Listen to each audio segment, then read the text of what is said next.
Welcome to the CoreIM 5 Pearls podcast, bringing you high-yield, evidence-based pearls. I'm Dr. Shreya Trivedi. And I'm Dr. Ben Osher, an internal medicine resident at Beth Israel Deaconess Medical Center.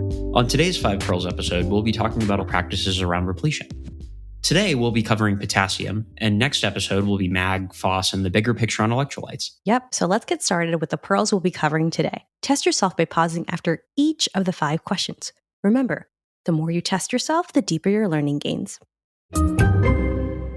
Pearl 1. Evidence for potassium repletion. Where does the data come from to replete?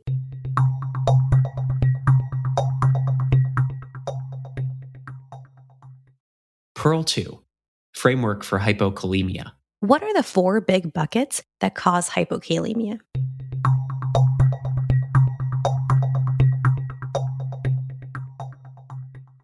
Pearl 3. Repletion goals. What is your threshold for potassium repletion? In whom and how fast?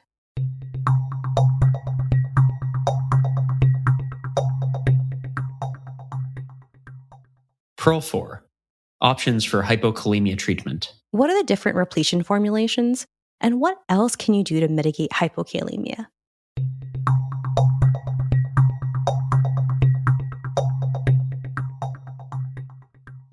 Pearl 5. Frequency of lab checks and repletion.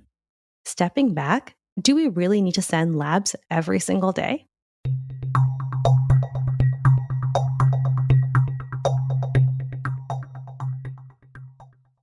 When I started residency, I remember feeling like it was the super important part of my job to make sure that all of my patients had their electrolytes repleted every day. And I would beat myself up if I forgot it or if I caught it too late in the day to actually replete. And it got me thinking about why we're so aggressive about repleting those potassium levels to 4. All of that resonates so much. And so, Ben, I really appreciate you helping us pause and dig a little bit deeper into our practices. So let's start by trying to get a better understanding of what a low potassium on a lab actually means. Yeah, great question. Because when we're rounding in the morning and we see that potassium, it's flagged as 3.3, how large is that patient's potassium deficit? When there's hypokalemia, and I'll use the official definition of less than 3.5, then there typically is a very significant deficit in potassium. Admittedly, there can be shift into cells that's transient, say with a sudden bout of anxiety and hyperventilation. But otherwise, we're talking about a significant deficit. Because remember, there's so much potassium in cells that if there's a loss of potassium to the body, some of that potassium in cells can simply leak out and provide sufficient potassium in the serum such that the potassium may look close to normal. So that once we see a clear deficit in potassium in our measurement from the lab, then we're talking about a very significant deficit. That was Dr. Melanie Honig, a nephrologist at Beth Israel Deaconess Medical Center and associate professor at Harvard Medical School. For every 1 milliequivalent per liter below 4, that would reflect a 100 to 200 milliequivalent deficit. And so there you've got a big task in front of you now because you're going to need to replete this, and that estimate doesn't account for ongoing losses. It's worth noting that this is variable across patients. Other resources describe even larger potassium deficits of 100 milliequivalents total body K per 0.3 millimole changes in serum potassium. Yeah, I think either way, the takeaway is that when we do see that low potassium in the chart, that patient has a pretty legit deficit and to some extent has lost their ability to compensate. And we've got some work to do. And speaking of that work, I used to just give patients 10 milliequivalents of potassium for every 0.1 milligrams per deciliter below 4 they are and then forget about it. Forget about it. Yeah, exactly. Just walk away. That was until I worked with Dr. Tony Brew at the Boston VA. One thing that was fascinating to me about the potassium story was that the data that Ben and I discussed when he and I worked together, and that many of the listeners have probably seen, that was mostly from the 80s, that showed this correlation between a potassium level less than 4 and increased levels of ventricular arrhythmias. There is this association both between problems with low and high potassium. And in particular, in patients who are in the post MI period, the post-myocardial infarction period, or the pericardiac surgery period, those patients do appear to be more ticklish when it comes to hypokalemia. That really led me down a rabbit hole. So the kicker is that all these studies from the 80s were done at a time when we didn't have widespread use of beta blockers, and reperfusion therapy was just beginning to be a viable clinical option. Yeah, a very, very different ballgame indeed. And that's why researchers re-examined mortality and potassium in patients post-MI in 2012. What they found, as Dr. Honig alluded to earlier, is that we do run into potassium problems with levels that are too low or too high, as mortality rates pick up when K is less than 3.5 or greater than 4.5. There's some data for heart failure that maybe 4 is better. But again, these are all observational studies. That's interesting. So all our practices come from observational data and associations. I remember feeling so lost so much of the time earlier in intern year, and in a weird way, I took solace in the fact that potassium repletion was something that I could hold on to. I felt like I understood it. I could predict what would happen when I gave someone potassium, and I felt like, well, at least this is one thing that I can fully do on my own that's helping my patients. I was surprised and kind of disappointed to hear that the evidence for repleting potassium in every patient to 4 milligrams is kind of shaky. Yeah, so I'm curious hearing all of this.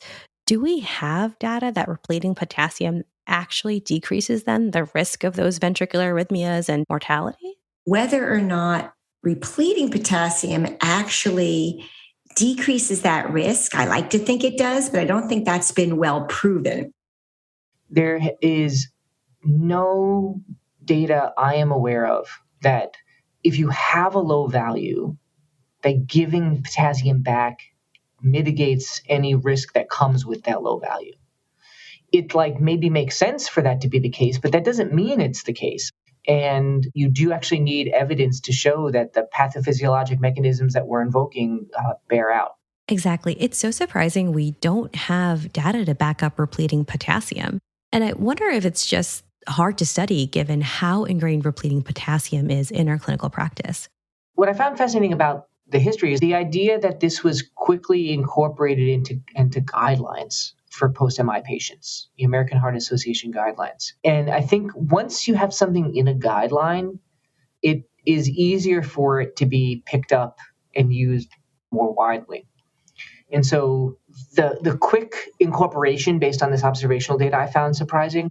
Yeah, and the other thing worth pointing out in the potassium story is how repleting to 4 has really even gotten extrapolated to patients who are not post an acute MI, who aren't post cardiac surgery, who aren't post acute heart failure actively being diuresed. And then the idea that it hasn't been explored with as much fervor in non-cardiac patients surprised me, given how ubiquitous this practice is, right? This, as I've said to other people when talking about this is an example of indication creep where we have one indication, acute MI patients prevent VTVF, and we say, well, if it works for that, let's do it over here for the patient with pneumonia who doesn't have a history of cardiac disease.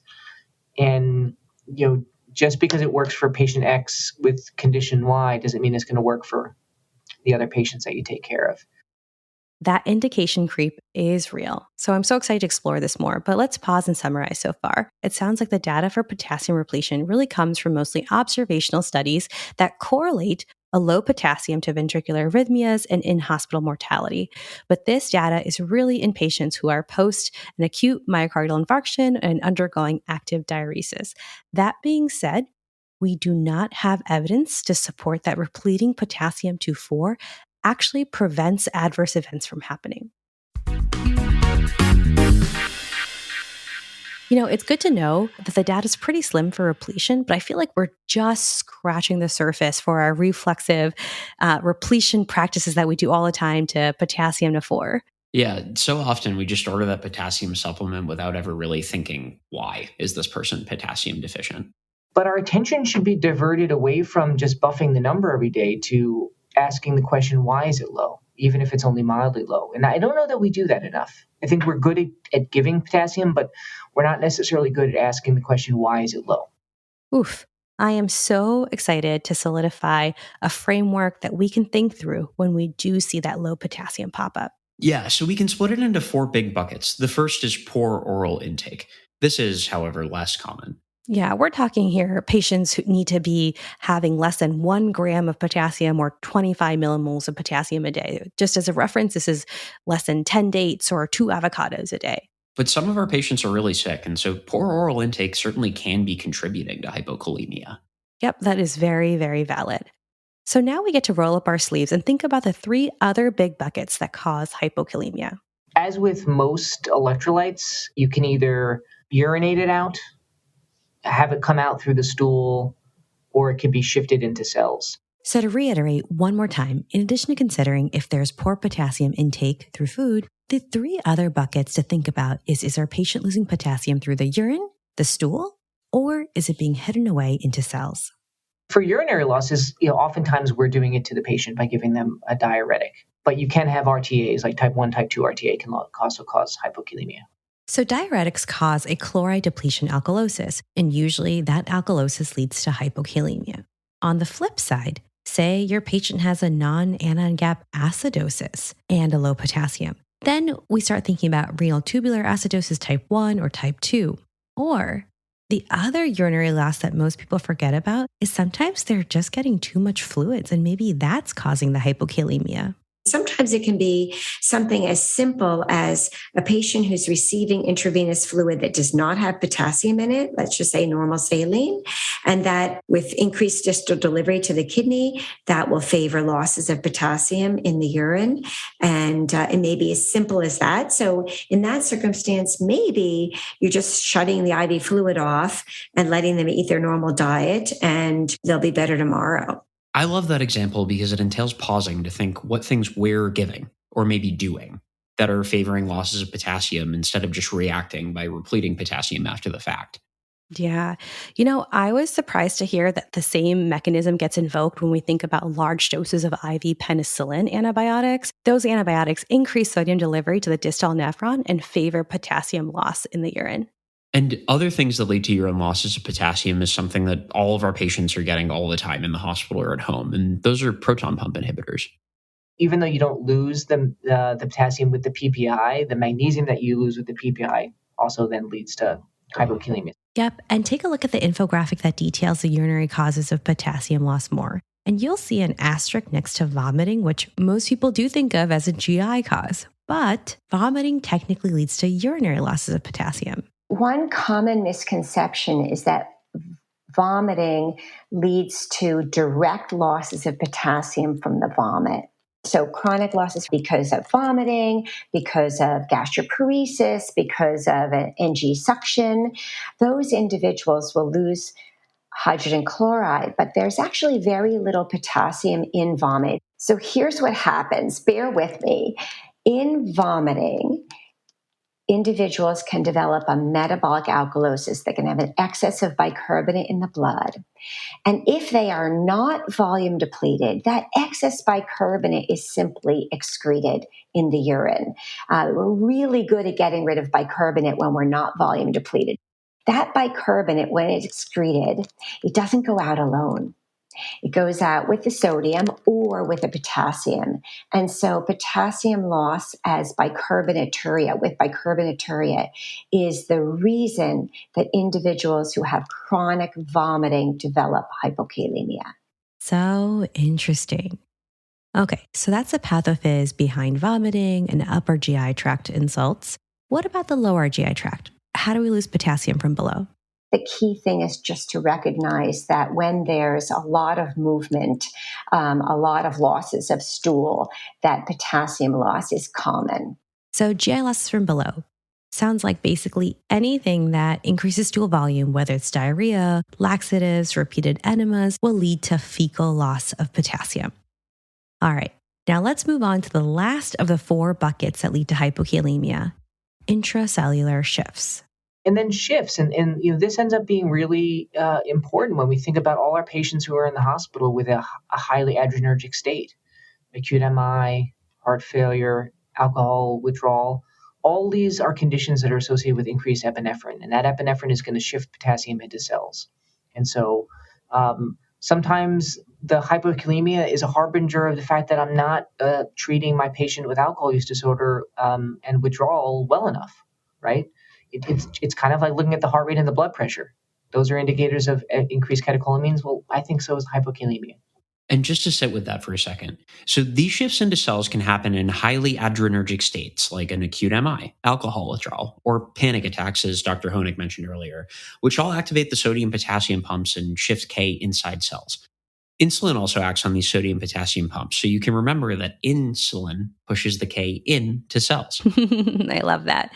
So catecholamines and insulin are the biggest culprits often that lead to the potassium shifts inside cells. And we'll link more of a comprehensive list in our show notes and infographic.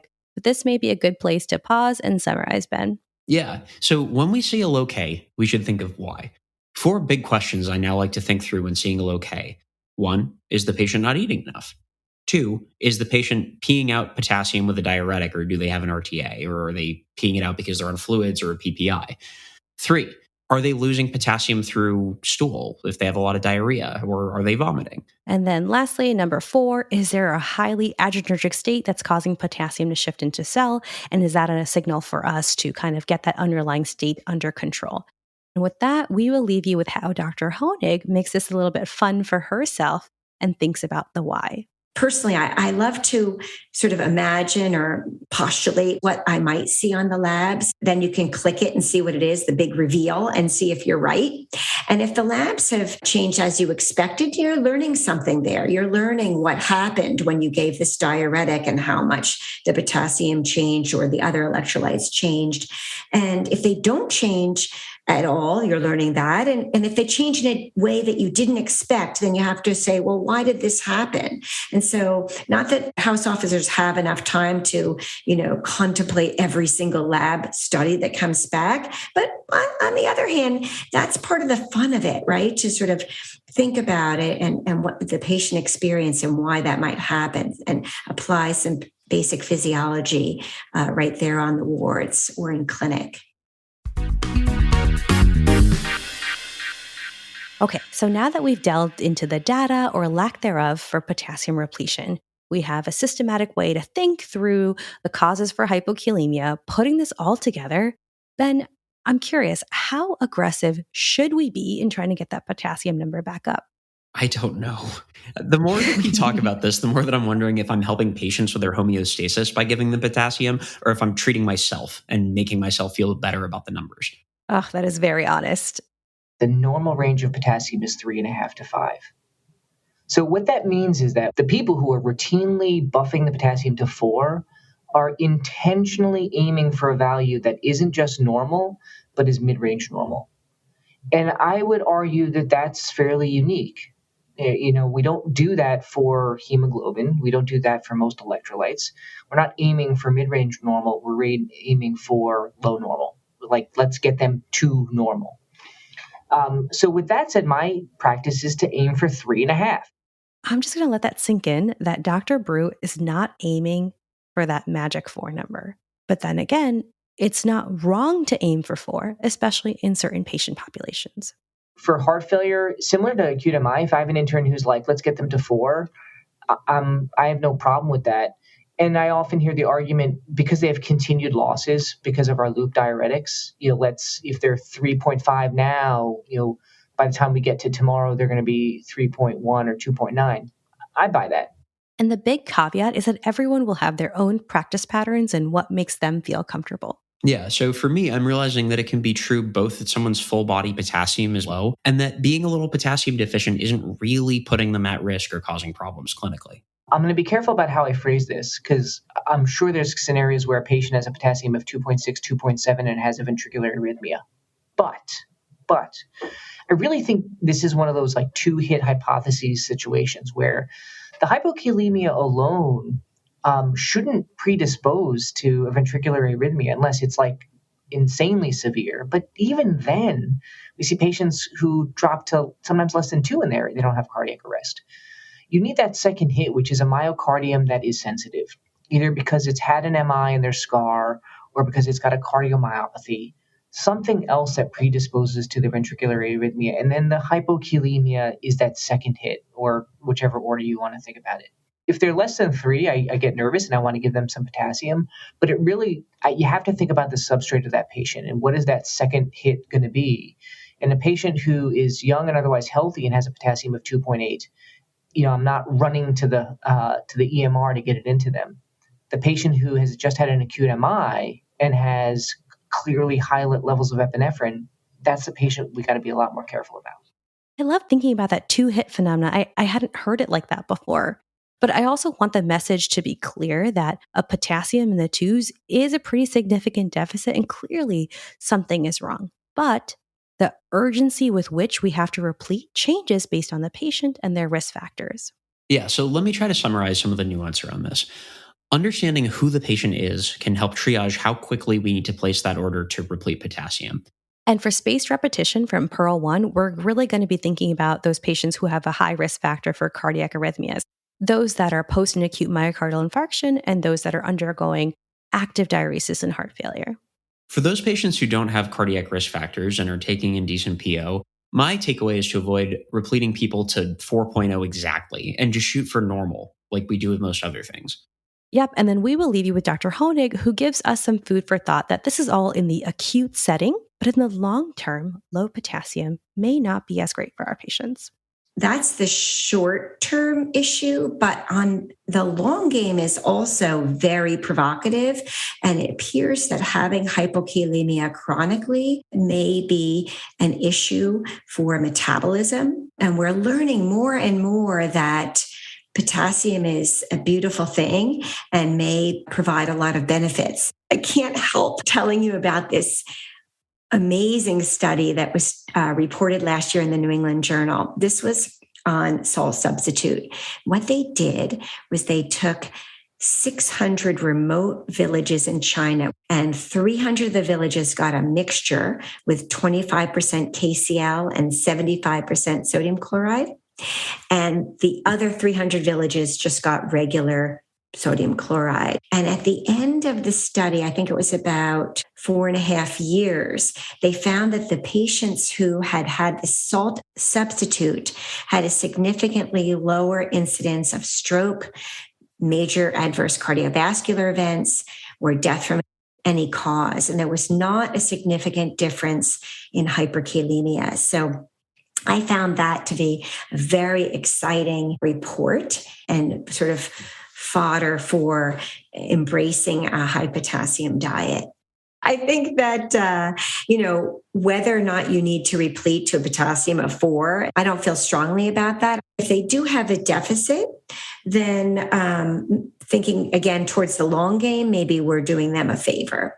So thinking about it in the long run, I think might make you feel a little bit better about repleting in the short term.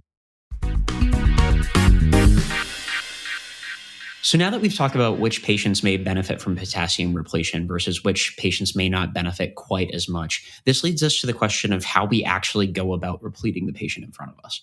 Whenever possible, it's probably best to use the GI tract, just like we do with nutrition. It's the safest, and you can tolerate a large amount of potassium over the course of the day. Most people will limit the oral potassium per dose to 40 milliequivalents. It's a large amount of potassium, but then you can end up over the course of the day giving quite a lot in divided doses. I really appreciate her strategy to give multiple oral doses over the course of the day, especially when you contrast that to the IV route and think about how much potassium you can actually give and over how long of a time period. Every hospital has a different protocol for potassium infusion, but a common strategy would be to limit potassium infusion to 10 milliequivalents per hour. And if anything is given above that, they may require cardiac monitoring. And this would be because transiently the potassium could be higher in the blood and make the patient prone to arrhythmias. I remember once I ordered 60 milliequivalents of potassium IV and wondered, how come it's taking all afternoon to give? And the nurse had to kindly educate me on the limits of how much milliequivalents can be given in an IV bag for a certain volume. So my takeaway is to reach first for oral potassium as long as the patient can tolerate it. Sometimes patients do call it a horse pill. And so with that in mind, let's get into which one of the oral potassium options we should choose. When I'm giving potassium supplementations, I also try to think hard about what else they might need. Many patients with hypokalemia have a metabolic alkalosis. And so that makes giving potassium chloride particularly attractive as an option. But if they also had a phosphate deficit, you could give potassium phosphate as an example. Potassium citrate is a favorite for patients who are outpatients and have kidney stones and hypocitraturia, low citrate, since citrate is a sort of natural stone inhibitor that chelates calcium. So that would be a reason to choose that. I'm so glad that she mentioned this because potassium chloride is all that most people know and usually use, but there are other different formulations that people can reach for, especially if the FOS is also low or if the patient has kidney stones. And speaking of potassium citrate or phosphate, that's the form that potassium comes in our everyday foods, right? So, of course, we can ask our patients to eat more potassium-rich foods like figs or dried fruits, avocados, more avocados for everybody. But it is hard to predict how much of a bump that we'll see with that dietary potassium and absorption. I think we just get too spoiled with the potassium chloride bump that we see all the time when we give it. So, if we're leaning on supplements in the acute setting, what about the dosage? Because at some point, I was taught that you shouldn't give more than 60 milliequivalents of oral potassium at any one time. When you think about how much you would take and how it can cause GI distress, I think that's the main issue. I looked for more and I just can't find where that magic 60 number comes from. I think that may be level C evidence, something small. But, I think it's sort of unnecessary. Oh, yeah. I am glad we're calling out some hospital policies and things that we get paged about, but maybe don't have as much backing. But yeah, I do understand for some patients, if they're starting to feel a little bit of stomach upset, GI distress with more potassium, we can definitely pump the brakes on that and think about other options. Speaking of other options, Dr. Brew pointed out the importance of looking at the MEDREC and seeing if we can potentially control the rate of urinary potassium excretion, or kaliuresis, by being selective with our loop diuretics. Back to this idea of asking why they have hypokalemia instead of just giving. This will sound heretical, but we could probably just give them torsemide instead of the furosemide and give it orally because it's absorbed wonderfully orally. And guess what? Torsemide doesn't have nearly as much kaliuresis. The rates of hypokalemia with torsemide are significantly lower than with furosemide. So you're not going to need that potassium nearly as much. So if you got a patient who you're giving potassium to every day and they're on furosemide, consider switching. That's going to make things a lot easier for everybody. Torsemide has a aldosterone antagonism effect, kind of like it almost acts like spironolactone in a way. And so as a result, you do get less kaliuresis. I think it was in one study, the patients on furosemide, like 30% of them were on supplements versus less than 5% on torsemide. I'm not positive about those numbers, but it's ballpark. Interesting. In that case, it may be worth going with torsemide over furosemide unless you're actively attempting to stop someone from becoming hyperkalemic.